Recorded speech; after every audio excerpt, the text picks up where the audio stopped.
begin right now. On the eve of the coronation, the one chance in a lifetime, you've got to make it a bit of real money. Now, let me see.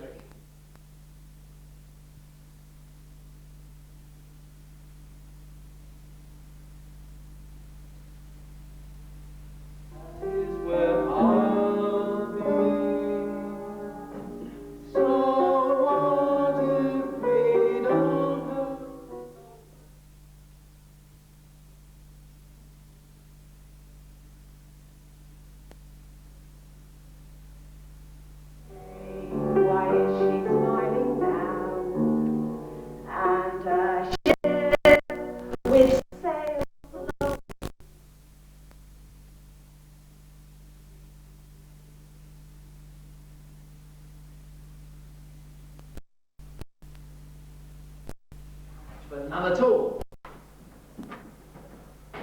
50.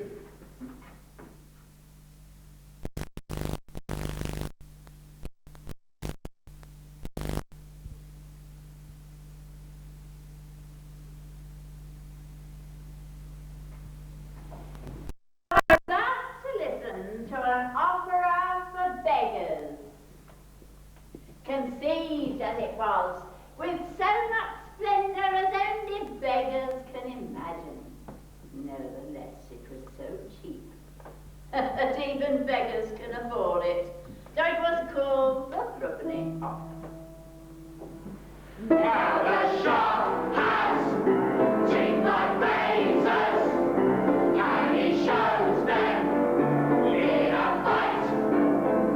For McKeever is a big knife, and he keeps it out of sight.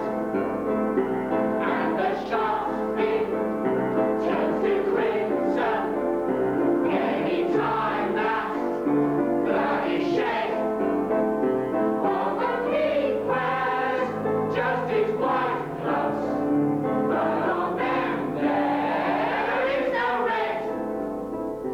With the Thames flows dark and silent, they'll find men lying dead. Was it plague that really killed them? Was it something Mackie said? On a lazy Sunday morning, there's a body who's in light, and a man sits round the corner. Well, that man is Magdalene. Jenny Towler was discovered with a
Jeremiah Peacham has opened a store in which the poorest of the poor may be equipped with the kind of appearance calculated to stir even the hardest of hearts.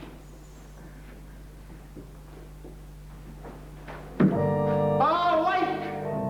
You poor Christians, awake! Get on with your full lives of sinning and show us what monsters you are. For the good Lord will see if you're winning. Go bankrupt your brother, you brute. You auction your wife on the way. You two, you think the Lord God is a joke? Hey, he'll show you on Judgment Day.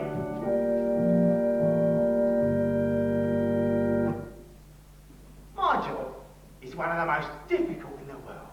It's to try to arouse human pity. The trouble is to try to find something new all the time. People have such a funny way of being able to turn their feelings on and off. First time they see a beggar on a street corner with just a stump for an arm, they'll drop him a bob or two. The next time, be copper instead of silver. The third time, they're just as likely to call the coppers. But it's just the same with those noble texts. Take that one, for example. Given it should be given unto you. We've been using that for 3 weeks, and already it's useless. Look, one can search the Bible again and again, but it soon becomes impossible to find anything new, even there. Mr. Peacham, sir. I'm Peacham. You own the business Friends of the Poor. I was recommended to you. What's your name? Please, Mr. Peacham. You see, I've been unfortunate ever since I was a small boy. My mother was a drunkard, and my father a gambler. I've had to fend for myself right from the beginning, and never had a mother's loving help. So now you see, I see you. A complete down and out, the victim of my own evil. Like a hapless wreck on the watery waste. We know how the rest of that goes, so we'll take that as wreck. Now tell me, you miserable wreck, in which district do you recite this tragic tale? I don't understand you, Mr. Peacham. You tell your story in public? Of course, I have to. Most unfortunate happening yesterday in Castle Street. Castle Street, eh? Castle Street. Yes, I've got it. You're the scab. 2 of my boys spotted there yesterday. We let you off lightly, believing you didn't know the good Lord's proper headquarters. Mr. Peacham, please, what can I do?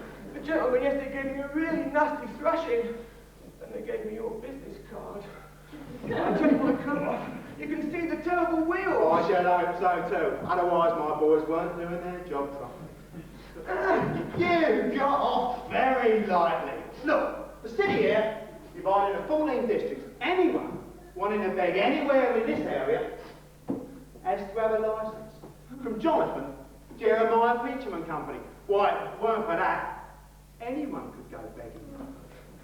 Mr. Peacham, there's only a shilling or two between me and complete destitution. Why, I've only 2 shillings in my pocket. A quid. Oh, Mr. Peacham, please.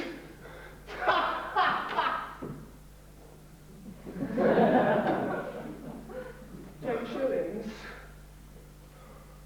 And 50% of your weekly takers. That'll be 70% including the costume. If you please, Mr. Peacham, what is the costume? Firm besides that. Name? Charles Filch.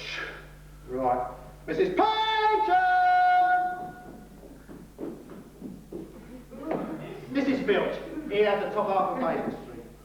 Come a bit cheaper for you there. It's only 50% including the costume.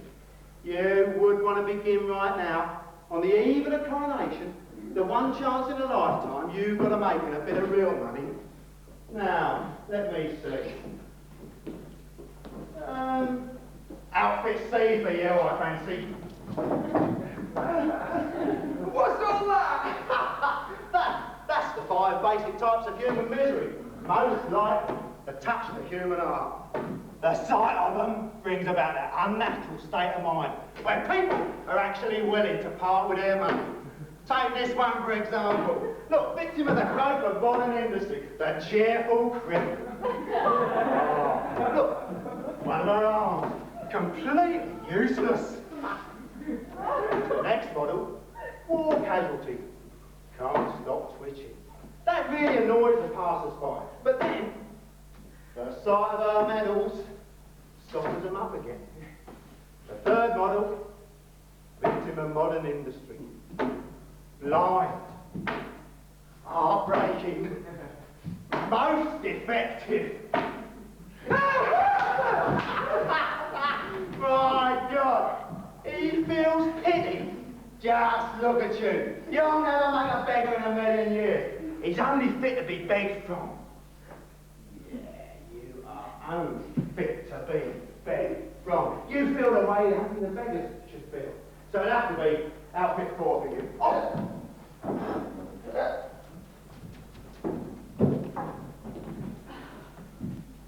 Yeah, put those clothes on. And mind you look after them. Please, Mr. Peacham, what happens to my things? Your things, the property of the firm. Just get those clothes on. Mr. Peacham, aren't they rather... oh, sorry, Mr. Peacham. Shut up, and move on, my lad. I'm not holding on to these trousers for you till Christmas, and off with your shoes. These were my poor mother's only present to me. Oh, just shut it, my lad. I've smelt the same before. Where's our daughter? Polly, upstairs, of course. Has that fella been round? The bloke that always comes when I'm out. Jonathan, don't be so suspicious. You know, there is a finer gentleman alive than the captain. Yeah. I think he's taken a real fancy to our Polly. And if my eyes aren't deceiving me, our Polly's taken a real fancy to him too. There you go, Celia, look. If our Polly had a husband, he'd have us in his grips in no time at all, there's no doubt about it. Do you think she's any better at keeping her mouth shut in bed than you are? That's a fine opinion of our daughter you have, Jonathan. The worst, the very worst. She's up for anyone. Well, she certainly never got that from you. My Polly? To marry? Why? Who is going to look after me in my old age? I'll not get any notion of marriage out of her head soon enough. Jonathan, you're just an ignorant brute. Ignorant? Then just you tell me this fine gentleman's name then. He just calls himself the captain. You haven't even asked his name. Well, you'd hardly expect us to ask him for his birth certificate, and him kind enough to take us to a dance at the Octopus Hotel. Where did you say? The Octopus Hotel, for a little jiggy. Captain? At the Octopus Hotel? Hold This on. gentleman never touched me or Polly except with his kid gloves on. Kid gloves? Yes, he always wears kid gloves. And a stick with an ivory handle. And spats over his patent leather shoes. And you know the dirty. Mr. Peacham, please could you give me a few hints? He wants to know what to do. He's an idiot. Come back at 6 o'clock, you'll be given everything you need. Now get out! Thank you, Mr. Peacham. Thank you so much. Now I'll tell you who this fine gentleman with the kid gloves is. It's Mackie. Mac the knife. Hey! Hey! Archie! Mackie! She hasn't been home. I bet he's not been slept in. Oh, she's been out to supper with the wool merchant. I'm sure of it, Jonathan. I hope to God it was the wool merchant.